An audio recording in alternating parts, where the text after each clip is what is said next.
Greetings and blessings, everyone. Welcome to Lights for the Way podcast. I am your host, James Thomas Devitt, and joining me again today is Anita Davies.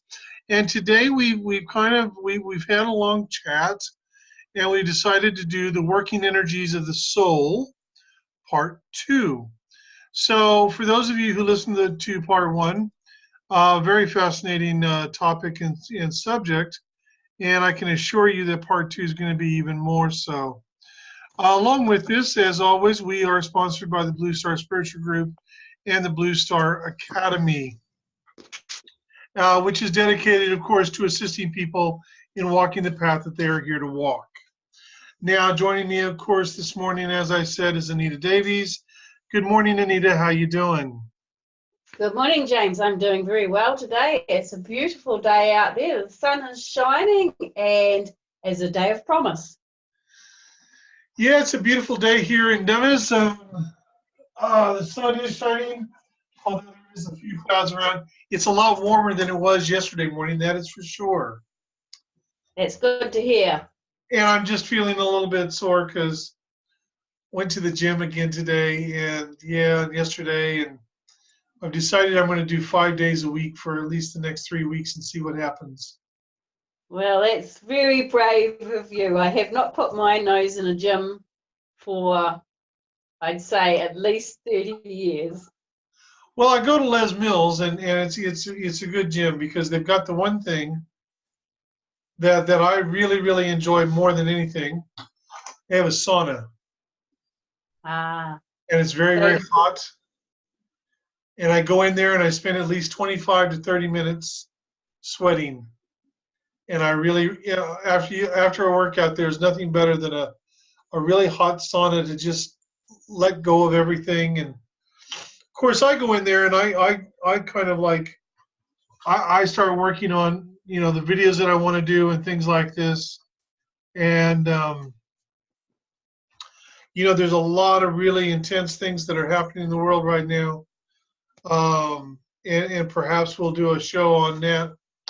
It is getting really intense over in the U.S. and even in places like Saudi Arabia and stuff like that right now. So, but today you've been doing a little bit of channeling, I hear. I have done a lot of channeling on the energies of the souls. Some of it was done last year. Actually, the bulk of it was done last year. And at that point in time, I had no idea why I was channeling all this information and why it was coming through. So it has sat in storage until recently. And recently you said to me, okay, it's your turn now. You come up with an idea for a show. So I come up with the idea for the show, but we really didn't cover everything. And this show, the first one I want to cover is the twin flame. And although I know you've spoken about it, and particularly about the personal side of it, which is really important, yes, the educational side is there.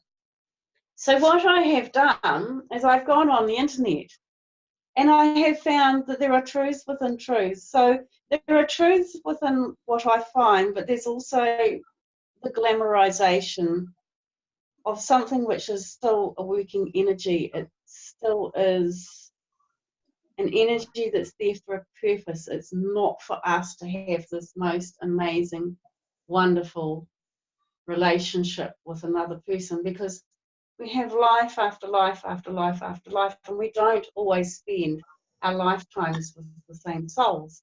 That would be somewhat pointless. What would we learn from that? So what I went through is I went through and I just took some excerpts out of some of the sites, and I did come across one site which was reasonably accurate, but just did not have the channeling information to back it. So some of the things I've come across is your twin flame, what is sometimes called a twin soul, is literally the other half of the soul. Twin flames are reserved for advanced souls. Only advanced souls who are in the highest of stages of development are able to ascend to the earth and incarnate into bodies. The energetic split does not happen to everyone. It only happens to those who have reached a certain consciousness. Twin flame souls are the other half of our souls.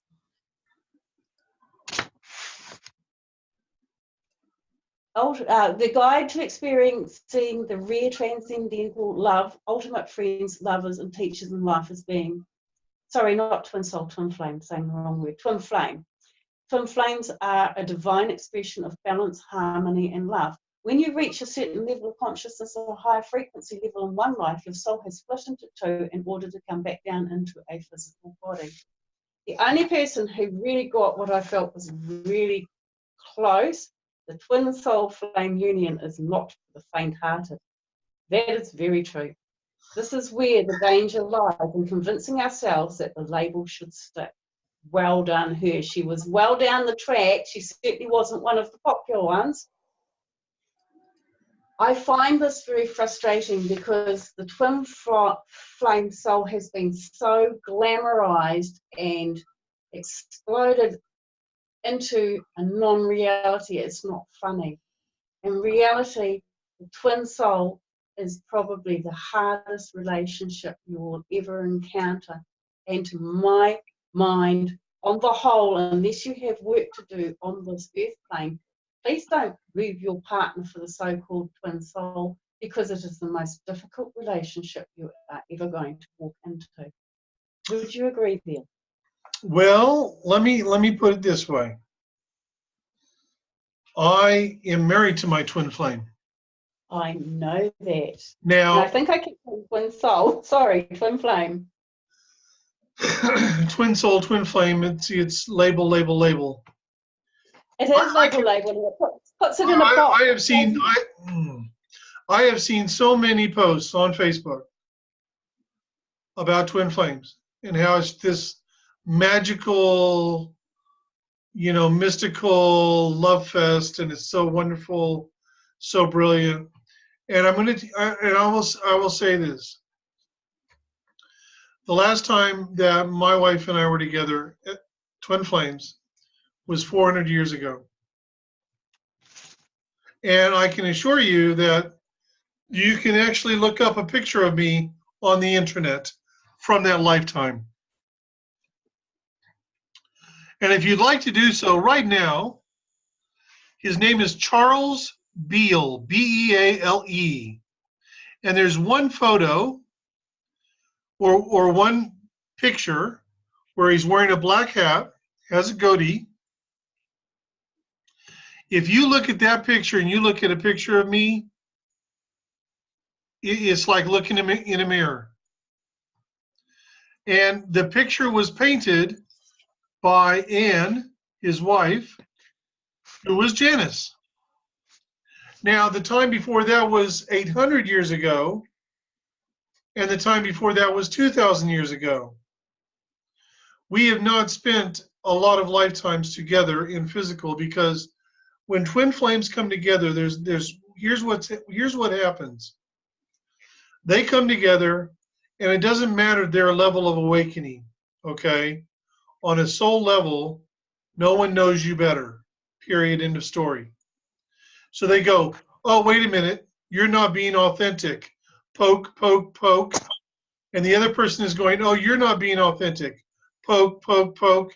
And I tell you what, it took us about 10 years to get through all of that and really get to a point where, and there was a high level of commitment between the two of us, because there has to be, because it is not, you are so right, it is not for the faint of heart. And to be honest with you, most twin flames are not physically on this planet. Now, I'm going to give you a piece of information about twin flames. And I would really like your take on this. Okay? Yes? Yep. Carry on. Yes, I'm listening. All right, well, you got to interact here. No, I'm listening. Well, I sometimes miss the cues and I'll start talking when I think you've stopped and you haven't, so I'm being very polite. No worries, no worries. Here's the deal. A native human does not have a twin flame. I would agree. A starseed, light worker, volunteer, that soul that's come from somewhere else, they do have a twin flame. I would agree. So, okay. So I carry on. Carry on then. So as we've decided, yes, the twin flame is not for the faint-hearted. No. And my channeled information tells me as such that they're not a huge amount of them on the planet. And mostly the information I've been given is we generally are not incarnated at the same time. That's not always true. If you have work to do on the earth plane together, then you will be. But if you are incarnated at the same time, you will generally not be within vicinity of each other unless you go seeking each other out. Now, Well, I feel that really isn't the order to go deliberately seeking out one, particularly when they may already have a family, a wife, because if you walk in on the thing, you're going to totally destroy not only what you have, but what they have. That's destructive and to me very wrong. It's morally wrong. well, the morals aside, the bottom line is, if you are meant to meet your twin flame, and it so happens that you're both in physical, you will meet. Now, I knew a couple many years ago, a long time ago, who said that they were twin flames, and they came together in a relationship, and they basically, after about 6 months, they were like, well, we're twin flames, but we can't be together. And this is a common occurrence, but you are correct that most twin flames are not incarnated at the same time with each other. And there is reasons for this because it is very important and imperative that, there's not any interference because, I mean, when you're a starseed or a volunteer or, light worker, whatever term you want to use, especially in this day and age where there is a mass awakening going on, you're here for a reason and you're here to do something important, whatever it might be. It doesn't necessarily, we're here on a mission, and that's why we're awakening, and so, but people do, I mean, it's like they have it in their mind, they have it in their head that, oh, I've got to find my twin flame. There's even groups that are just based on twin flames, and it's like, what are you doing? It's like you're not going to accomplish what you want to accomplish by having a focus on twin flames. You did right there. And I have seen these sites, meet your twin flame, do this to find your twin flame. And unless you're a starseed, it's going to be impossible anyway, because the naked human is not going to be able to do this. No. Not all starseeds are twin flame. This is actually a choice at creation. So the channeled information I have tells me that it is a choice that is made at creation, and it is an energy that is split, and part is taken into one soul and the other part goes into the other. It's a split energy, and it is a working energy. It's not the ultimate romance and ending to our lives.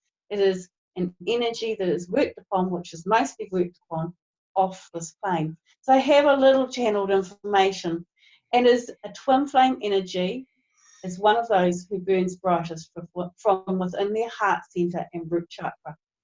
Those who are twin flame are very grounded. They have a strong sense of duty and honor. They are honest, caring, and are very passionate about their causes. So we're not talking about love lives here. We're talking about the kind of people it makes. They are often leaders, healers, and visionaries. Their passion is to get things done, and this overrides all else. They will take up the cause for others and see it through to the end. They use an overriding common sense to be grounded with, which helps to keep in proportion the passion and the energy they use to further their causes. They are the doers in this world. They motivate not only themselves, but others to get things done. These energy beings are very important for maintaining the balance on the earth. So that's one part of the information that I have channeled about twin flame, and it's about the inherent personalities that will come through. Right. Destiny flame is the next one I've got. So I don't know how you feel about that. That is just information that was channeled through to me. Well, I mean, like the how do I put this? The created at their creation, I don't actually go with that, and I'll tell you why I don't go with that is because for most, not all, but for most starseed and for most of the volunteers and light workers and stuff that are here, they actually did not. They've actually gone through the same process that is happening on this planet with the evolution and the ascension that is designed for the native human population. And as such, for many of for many of those starseed and whatnot who are twin flames, who have created the twin flame scenario, this has actually occurred once they have reached the fifth dimension. Most of the starseed, like light workers and stuff like this, they have actually come from planets that has gone through the exact same process that this planet is undergoing. I understand that, yes. You know, so but I will have to discern that one. I'm going to use your word here, discern, and think about that one, because what you're saying certainly does make sense. So, you know, that's definitely worth thinking about. And I always have an open mind about everything that I channel. well, you know,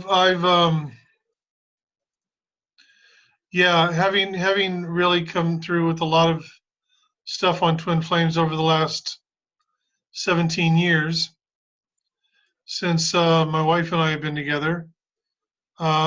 She and I both have focused a great deal of attention on the whole twin flame scenario and everything like that. So you discern, and you know, it'll be interesting to see what comes out from that. So one of the other things I've got is a twin flame energy being has a destiny. So the twin flame is used for a destiny. It's used for specific purposes. And a specific task or tasks are set for the twin flame to perform. It may take many millennia before they complete a task. But it is a working energy which is meant to be used to work towards the completion of certain tasks. So generally it is off planet, not on planet. Would you agree with that? I think it depends upon the twin flames. I completely agree that if twin flames come together, incarnate together on here at planet Earth, and they, you know, are destined to find each other, meet, come together in a relationship that is a long-lasting one, like for my wife and I, that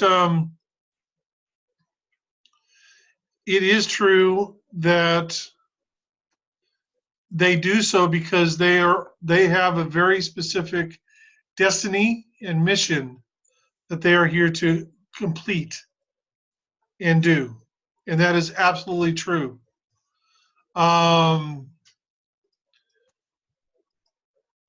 And generally, people like that. I mean, if you have somebody who's going around going, well, I mean, what I can't figure out what my purpose is. More than likely, you're not here to meet with your twin flame and to come together with your twin flame. Just saying. Well, I know that I'm not here with my twin flame, and I am not meant to come together with my twin flame in this lifetime. No, and the thing is like you said earlier, to be here with your twin flame is one of the most challenging things you can do. And it's not for the faint of heart. No, it's not for the faint of heart. And for someone who's actually married to their twin flame, and we have been together, believe it or not, we have been together now we met on Valentine's Day of 1999. So we technically will have known each other for 19 years. Is it 19? 18 years. 18 years on this next Valentine's Day.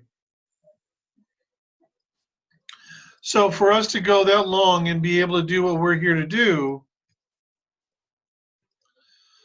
number one, that really does demonstrate very clearly that this is definitely meant to be.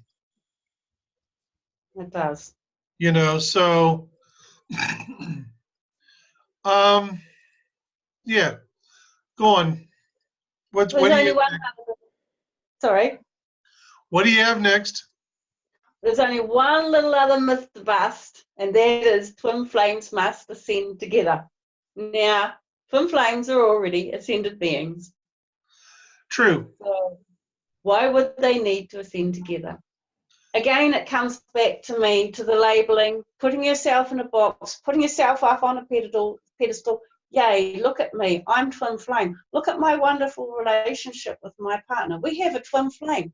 Poor you, you're not. And I have literally seen this on blog sites. I remember once reading some chat saying, I met a friend of mine. They're in this twin flame relationship. It's so wonderful. I'm jealous. I wish it were me. I'm thinking, really? No, they're not. And how do they even know that they're in a twin flame relationship? Well, actually, to be honest with you, here's the kicker on that. And I hate to burst anyone's bubbles, but it's true. The bottom line is, in truth, there are two things we've got here. We've got twin flames, and we have soulmates. So let's look at number one, the soulmate.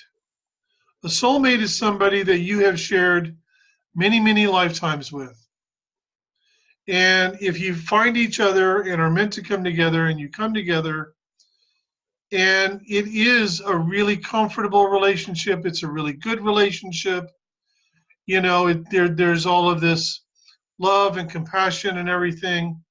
And it really is a wonderful relationship. But the problem is that a lot of people will come together with their soulmate and assume that it's their twin flame. That I would agree with. And that's the problem. It is a problem. Because I'm telling you now, when you come together with your twin flame, the first moment you're not being completely authentic, they're pushing your buttons.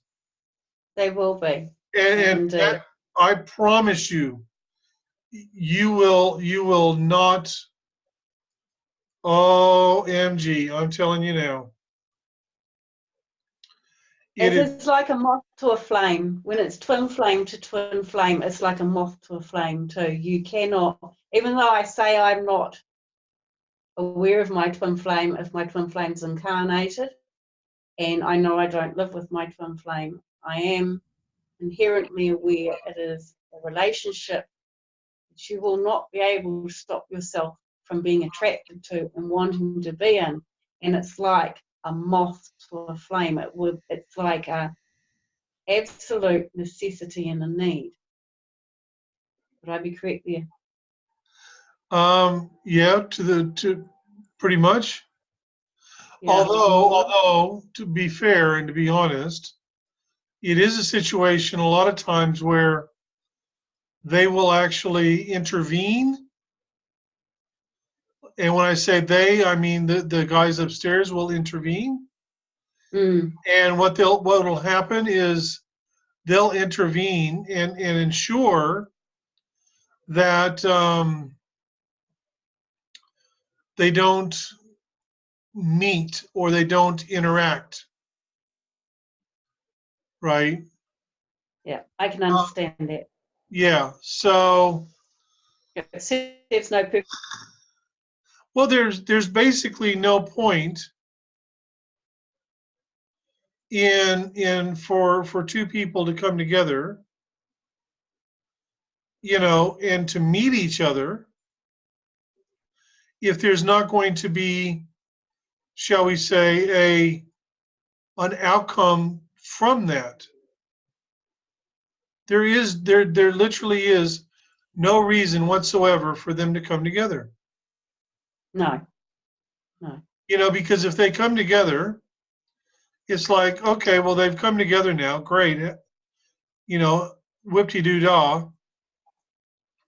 So what's going to happen now? And it's like, well, not a whole lot's going to happen now because it's like they're not meant to be together in their incarnation, and so as they're not meant to be together in their incarnation, nothing's going to happen with it because there's nothing supposed to happen with it.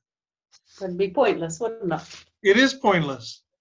And so it gets to a point where an individual has to, I think part of the problem is that there, in one way, the internet has been phenomenal in the sense that it has enabled a lot of people to connect and to meet that probably never would have otherwise.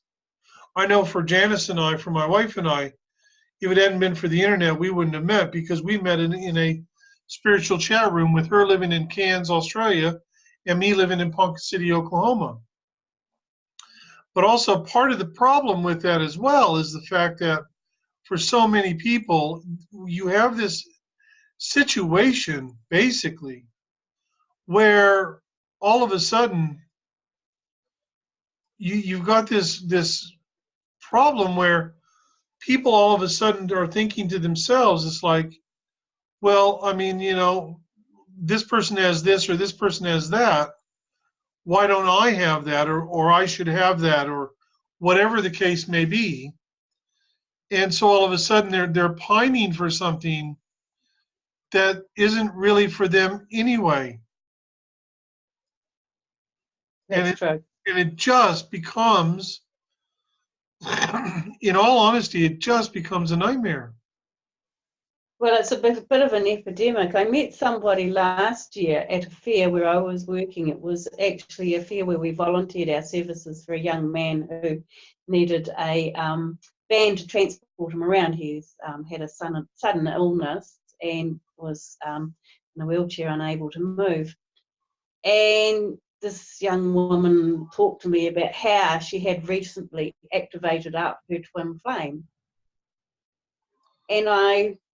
But she didn't know who he was or where he lived.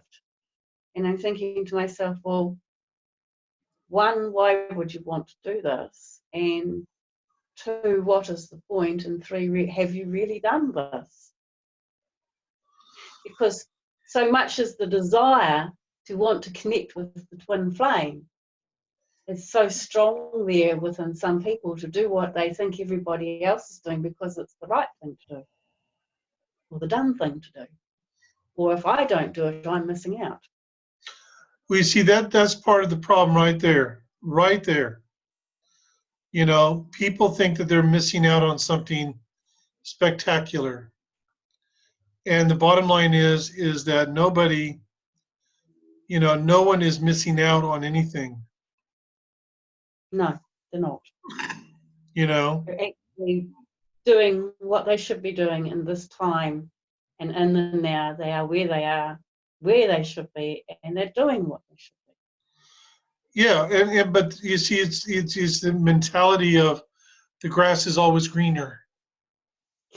It's the sheep mentality. I live in the country. I see it regularly. They poke their heads out the wire fence and they can't get it back in again. And we often see that with sheep. Heads stuck trying to get out of the wire fence because they think the grass tastes better on the other side of the fence. Okay, now, do you have another one besides Twin Flame? I have one called Twin Soul. And it is a little bit similar to a twin flame, but a little bit different. I have the twin soul as a soul split from another soul carried within a partner's soul. So very similar to the flame, like the twin flame. You have a certain amount part of the energy within your soul. It doesn't dominate. Your soul hasn't split in half and one's disappeared or gone somewhere and it's going to come back together. This split is a very complex union of two souls. Splits happen it happens at the time of creation, but I'm not too sure whether you will agree with that again.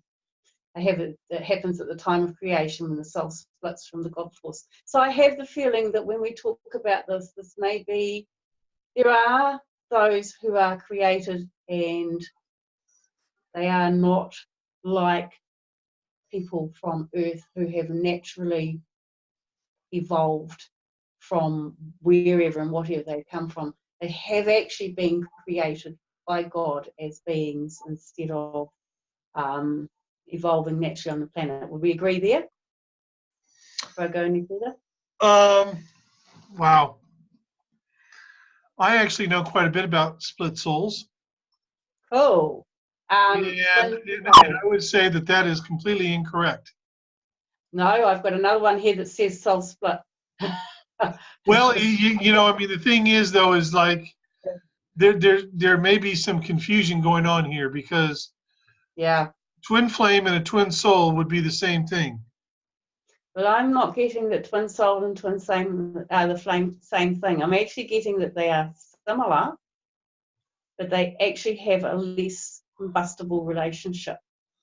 They're less likely to have a passionate relationship whilst on the earth plane, but sometimes it can occur. It is the role. All right, but I think okay, hold on a second. Yeah.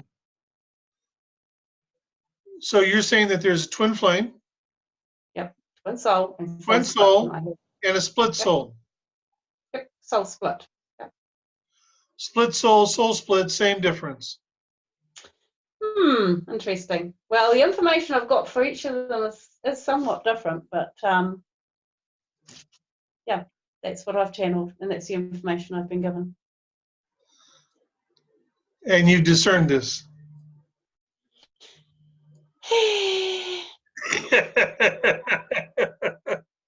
Don't do this to me. All right, let me speak a moment. I'll put on your discerning cap, all right? All right, I'll put on my discerning cap. Oh, I love discerning cap. Yeah, but losing the plot is good because it's like this discussion is something that is good for people to hear. Okay? Okay, I am listening. All right, so you got your discerning hat on. I've got my discerning hat on. Yes, I've put it on. It looks a little like the one in Hogwarts. Oh, excellent. Yeah. Okay, here we go then. Twin flame is a masculine and female, masculine and a feminine who are basically from the same soul. They represent the masculine form and the feminine form, and because of this, they are actually able to accomplish and do a great deal more than others because of the fact that there is now two of them per se. But one represents the masculine, one represents the feminine. When they are incarnated on the same planet at the same time, right? Mm-hmm. You would not have two that are of the same sex. No, I would agree with that. They are either one or the other. And generally when they incarnate, they will incarnate, I would say 98% of the time, as the same sex every time. Now, the next one. For me, twin soul is the same as a twin flame. That is, in my discernment, that's what that would be. Split soul. A split soul is separate from a twin flame in the sense that when you would go to a split soul situation, it is highly, highly rare to go into a split soul situation for a very simple reason. it can be it can create many issues for the souls in question. Generally, the only time that it is allowed or it can happen is when it's a situation where, like with Project Earth, and you have this situation where um, you have um, all of these starseed and all of these um, light workers and volunteers who are incarnated on Earth. And when you have somebody in particular who, for whatever reason, have to be on the planet, but at the same time, they can't be away from above. They can't be away from, say, the fifth dimension where they reside. So then a split soul situation would happen so that they are actually physically incarnated on Earth and going through the different lifetimes on Earth. And they are also physically incarnated in the fifth dimension. In this particular scenario, and the beings that I'm actually thinking about, they are on board a fifth dimensional spaceship, and they are actually incarnated on the planet at the same time. So what occurs in that situation where an individual would incarnate onto the planet, and their soul, what that part of their soul that couldn't fit into the physical body, becomes their higher self. Okay? So it becomes their higher self. For a split soul, they don't have the higher self like other people do. Their higher self basically is their fifth dimensional self. I would agree, totally. So you agree with all that? I'm agreeing with that because I've got when a soul splits and decides itself for a multi-purpose function, the soul is able to split and multitask on more than one dimension at more than one given time. Correct? Yes. And I know of several split souls. I know of several split souls that are on the planet currently. And I'm not sure if there's two I know for positive that are aware of it. The others are, one may be aware of it. The others, I don't believe, are aware of it. So yes, we do agree on the soul split. That is the information I have received. Well, there you go. Which is really good because as I mentioned at the beginning, this is pretty much what a lot of people think the twin flame also is the soul split is divided into two. And that's not true at all, because there you could have two people who are twin flames incarnated on the planet who are not split souls as well. It just depends upon why they are coming together. I think split soul is pretty rare. I get the information that is not a common split at all. Well, I'll put it this way. As far as I'm aware, there's only 6 people on a planet of over 7 billion people that are actually split souls. And I personally know all of them. I know you do. So the bottom line is, I mean, I tend to think that sometimes people try and make out that they're this and that because they want to feel included. They want to feel like they're part of something. But what people need to understand is this: I don't care who you are a part of something. You're a part of something that's really phenomenal, more than you can know. And I'll tell you this: if you are a volunteer or a starseed on planet Earth, I will tell you right now, you are part of something that is groundbreaking, that is amazing, that is truly, truly magnificent beyond anything you can possibly imagine.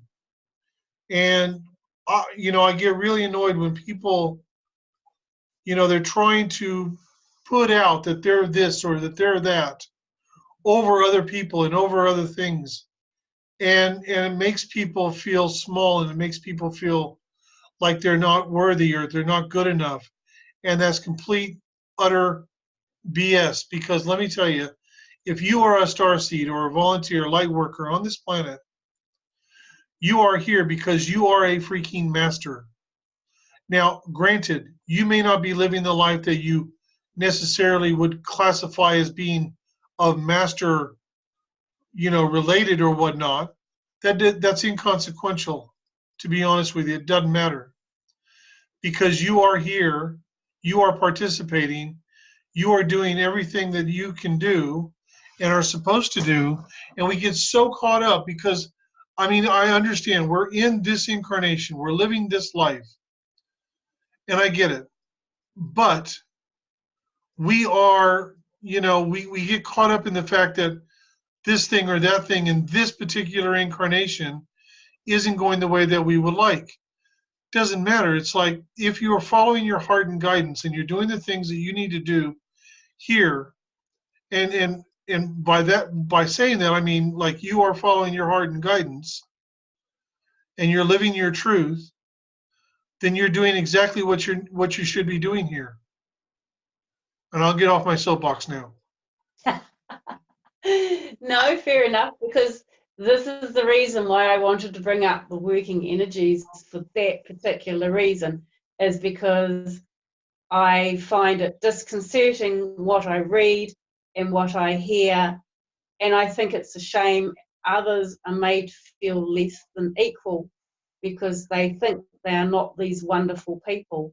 And in fact, we are all equal, regardless of whether we are starseed and volunteer or whether we are native human. We're all in this for the same outcome. And we have to remove the ego that says that, well, because I am a starseed, they don't necessarily know they're a starseed or a volunteer, I'm better than you. And they jolly well are not, because they have, for the whole, been through the process of evolution themselves. They've been in exactly the same place, which is exactly why they have volunteered. And to give all starseeds and volunteers their due, they are brave people. They have to come back to this planet. They have to integrate, which is not easy. They have to forget their origins. They have to walk away from their homes for thousands of years before they're able to return. They must do the work they've agreed to do before they return home. They are the bravest of the brave because they give themselves wholly with love and purpose to those who require their help. And in turn, one day Earth beings will be those volunteers for another planet that's evolving. And they'll put their hands up and say, we remember how much was done for us. It's our turn to help. And that's why, when this started, the Pleiadians, who came from a world that was the last one to go through this, completed it, was in the fifth dimension. It had gone through the whole evolution and ascension. That's why they said, yep, we're there. And, you said something that is very profound, and it needs to be commented on. Many, many, many, many years ago, I would hear someone channel. And probably since 1993, except for a few live events, I haven't listened to channelings or anything like that. But even the channel books that I read back in the late 80s and early 90s, there was something that always struck me, and I didn't have full appreciation of it. But you mentioned it right there. The being coming through, and could have been a Pleiadian or Arcturian, Lyran, Alpha Centaurian, whatever it is, some extraterrestrial being coming through. And at the end, they would say, we honor you so much, and we have such great love for you and for your dedication and for what you're doing. And it goes right hand in hand with what you just said. For a starseed to come here, to agree to come here, every single starseed, every single volunteer, every single, you know, um, light worker, you guys are literally masters of assisting planets in their evolution. And if you weren't a master of assisting a planet in its evolution, you would not be here. See, that's where I think some people fail to realize. In order for you to be a starseed on this planet or a volunteer on this planet, this means that you have come from a world that has already ascended, that has already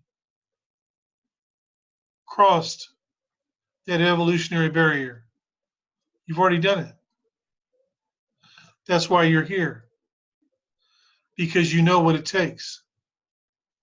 And that's why these beings, these higher dimensional extraterrestrial beings who are coming through, are saying, we honor you tremendously and completely for what you are doing, because it's true. They are. Because they do understand and do know just how much you are giving, just how much you have given. This isn't fantasy. This is reality. This is the way it is. And so it's very important for people to understand that there is nothing that we can do that can transcend this anymore. It's mind blowing. It is. So do you have another one for us? No, that's it for today. Sharing the information about the different energies and the soul energies, it's important, because it's important for people to hear this information, because it enables you to have more real, true information that you can actually, put into your kete. For those of you who are unaware, kete in Te Reo Maori means bag. So you got more stuff to put in your bag so that you have more understanding of what's going on. And by having that more understanding of what's going on, it enables you to open the door even further, which enables you to access more information that is out there. So what we're going to do now is very simple. We're going to close our little show today. And from me, I want to thank everyone for listening. I ask that all of you who are listening, if you would, just hit that subscribe button and the little bell for notifications. And know that we really appreciate you coming and sharing a little bit of time with us. We know that your time is very precious and valuable. And so I give my blessings of love and light to all of you. And we'll leave the final word with Anita. Thank you, James. Well, I would like to say to everybody that listens, but not just everybody, but to all that are on this planet, remember that you are who you are, and it does not matter who you are. You're here for your own purposes, regardless of whether you're a volunteer or whether you're native to the planet. Just embrace being who you are. Don't try to one-up each other. Don't try to be what you're not meant to be. Just enjoy who you are in the moment, because I can assure you, you are exactly where you should be, doing what you should be right now. Have a wonderful day.